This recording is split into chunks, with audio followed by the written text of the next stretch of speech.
Hello everybody and welcome to another video. Today it is the 13th of February and today I'm going to be doing really a quick update just to go over the situation in the Bakhmut direction. But before I get into that, I want to talk about the situation in this town called Bakhmutivka. So over here we also have some changes and I adjusted the map accordingly. I made some changes to polish up the map over here because it was looking really choppy with all these different polygons that were overlapping, and so I'm just trying to make it look more aesthetically pleasing. So I'm going to do that to the rest of the map as the week goes on, but now I'm just focusing on this general area. So specifically about the town of Bakhmutivka, this has been a town that's been contested for really many months. I think it was really, the battles are started in like summer or around that time, and since then we have really seen very limited advances just to the south of Bakhmutivka, where Russia took over Novosibirsk Druha, and they advanced along the road to approach Krasnohorivka, but really they were not able to achieve any significant gains because of all the Ukrainian fortifications in here and because the emphasis was put on different fronts.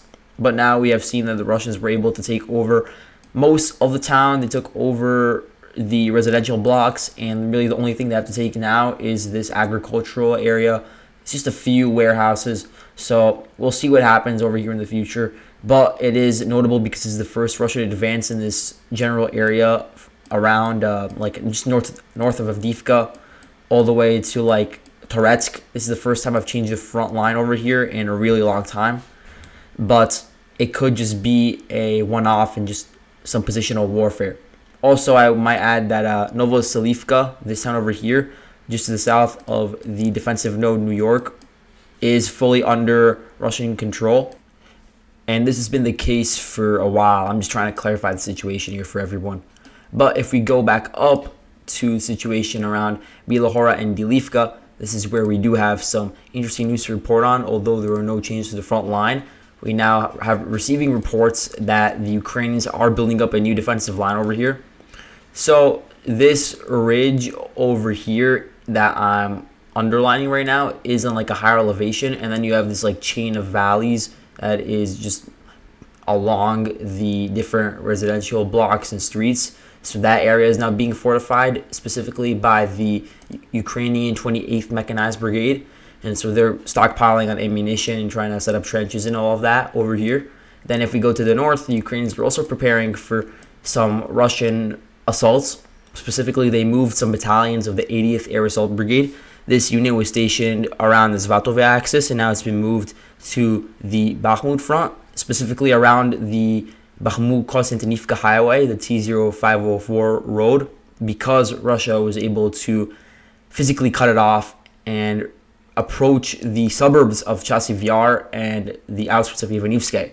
So as a result, this unit has been sent in to contain the Russian advance, and it seems like as of now the Russians have not made any new gains over here, which could indicate that they have been stopped, at least for the moment. And it does also indicate that Ukraine is moving away resources from their focuses on other fronts towards the Bakhmut direction. Now, if we go to the situation in Bakhmut itself, we are now receiving reports of the Ukrainians. They are fighting around the Mariupolske cemetery. This is where the Russians are now attacking. They were able to take over this farm, these warehouses. They were able to take over farmhouses. They were able to take over orchards and fields that are just to the south of the cemetery, and now they're actively assaulting it. If you go on Google Earth, you could see there is a view of the cemetery over here. You can see that it's not that significant in terms of size, but there are many gardens in here that could be used to hide. Like the Ukrainians could, in small groups, hide in them, and they could hide behind the trees and use the leaves to their advantage. I guess the issue is that the trees in this part of Ukraine, they are deciduous, which means that they shed, or they lose their leaves at least once a year, and that usually happens during the winter. And so there may not be as much cover from leaves during this time of year as a result.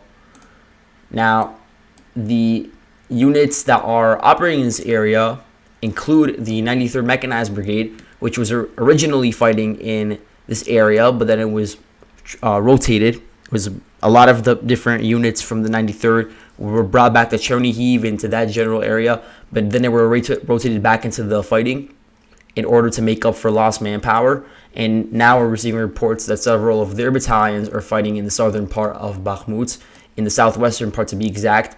The district that this fighting is now occurring in is called the Budinivka district. And so it seems like, again, trying to spread the Ukrainians thin and trying to pin them down in areas of fighting in the residential areas, as there's fighting going on the flanks as well. If we go back up to Paraskoviivka, now we have some updates. So you see the Russians were able to take over this junction over here between the E40 road and this road over here. So they were able to make some minor gains to the south of Paraskoviivka and expand their control over the southern flank. Then the Russians, they were also able to use their positions in this building materials factory to cross the Bakhmutovka River and take over the first blocks of Paraskoviivka. And so now they have a foothold over here, and they're very close to the main city center with all the factories. To the north, the Russians were able to take over most of the northern portion of Paraskoviivka, and now they're beginning to attack along the main road. So again, we're seeing this attack from the north concurrently with the attack from the east. And this is all occurring as the Russians have been able to fully cut off the E40 road. Now they've done it physically.